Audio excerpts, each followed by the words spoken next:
Rick with Smart Drive Test talking to you today about the 5 components of a Class 1 driver training course. The 5 components are turning, shifting, pre-trip inspection, backing, and coupling, hooking and unhooking the trailer. We're going to be right back. We'll talk to you about that.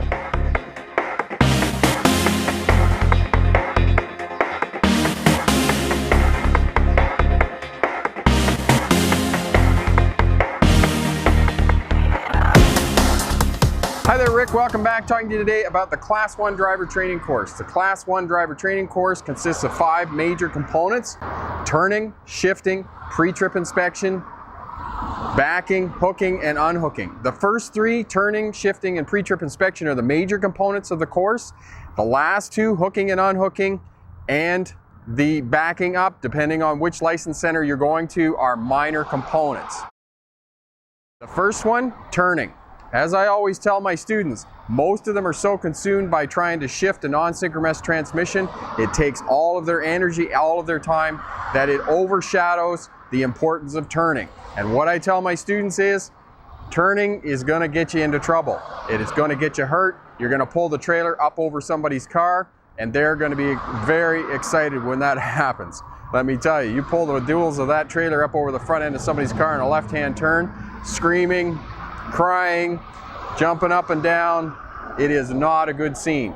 Turning, in my mind, on a Class 1 driver training course is the most important aspect of the course and what you will learn. Shifting, the second thing that you are going to learn on a Class 1 driver training course. Shifting is difficult because it's a non-synchronous transmission, and in that non-synchronous transmission, it's up to the driver to synchronize the transmission, and by doing that, you have to match up the road speed, the gear, and the engine RPM. Now, the engine RPM is a misnomer because actually what you're doing is synchronizing the speed of the gears and the transmission. But the only way that we have to determine how fast the gears and the transmission are going is through the RPM, the tachometer on the dash.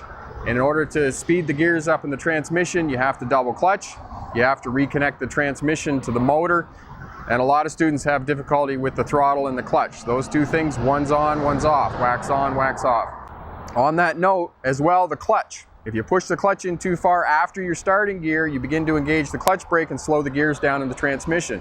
When you slow the gears down in the transmission, you get a rough shift. You also have to double clutch. It's imperative that you double clutch. 1 clutch into neutral, let the clutch out, into gear again with the clutch in. So you got to double clutch.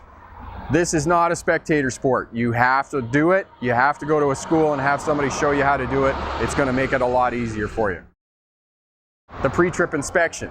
Now, most driver licensing centers in North America allow you 45 minutes for a pre-trip inspection.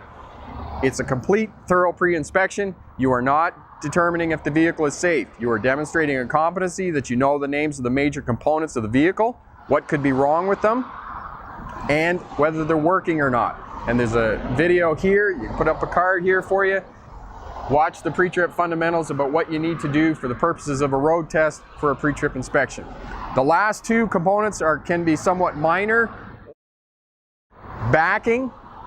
Some places are just 50 feet straight back. Here in Vernon, BC, that's what it is. It's 50 feet straight back. Make sure you get out before you back up. For those people who don't have any experience at all backing up, go out, get yourself a pickup truck, borrow somebody's utility trailer, and just practice backing up. All of the principles are the same as they are in a big truck. Actually, a tent trailer is a lot harder to back up than a semi-trailer. You just need a bit more room in a semi-trailer. Now, just a couple of pointers on backing up. If you want to turn the trailer, put your hand on the bottom of the steering wheel. The way you push the steering wheel is the way that the trailer is going to go. Now, don't let it get too far. We say to students, look in the mirror. When you can see the dolly legs, start to follow it.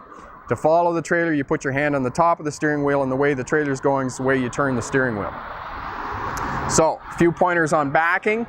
Depending on the licensing center, in Victoria, BC, for example, it was quite difficult because the students had to parallel park, and that was a bit of a challenge for some students.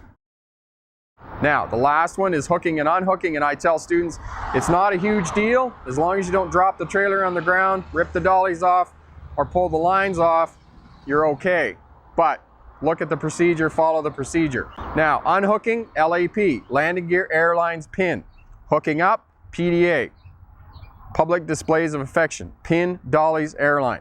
Now, keep in mind, landing gear and dollies are the same thing. They're the legs that hold the trailer up when it's not hooked to the truck. Those are the 5 components of a tractor trailer course.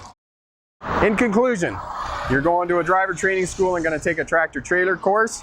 The 5 components are turning, shifting, pre-trip inspection, hooking, unhooking, and backing. Those will vary in difficulty depending on the licensing center. Turning is the most important. You need to get the truck around an urban area. Sometimes what I tell students is driving truck is a little bit like being a soldier in the Vietnam War, or any war for that matter. It's hours and hours of sheer boredom punctuated by a few moments of sheer terror. And sometimes it's a bit of terror trying to get these things around a city because they're in spots that they're not designed to be in. The second one is shifting. Shifting a non-synchronous transmission is not a spectator sport. You got to get in the seat. You got to be able, you got to do it. You're going to learn by doing, and it's easier under the tutelage of somebody who knows how to do it, who can teach you how to do it. So keep that in mind. The other one is pre-trip inspection. Pre-trip inspection is more or less memorization. Once you've done it a few times, it gets a lot easier. The last 2 are the minor components, I call them: hook, unhook, and backing up. If you've had backing up experience before, it's going to be fairly straightforward. It'll also depend on the licensing center and what are the requirements for backing up.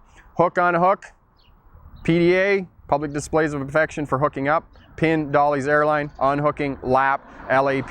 Do it in the same order every time. That way you won't drop it on the ground, you won't rip the legs off, and you won't rip the lines off. I'm Rick with Smart Drive Test. Thanks very much for watching. If you like the channel, subscribe below, hit that like button.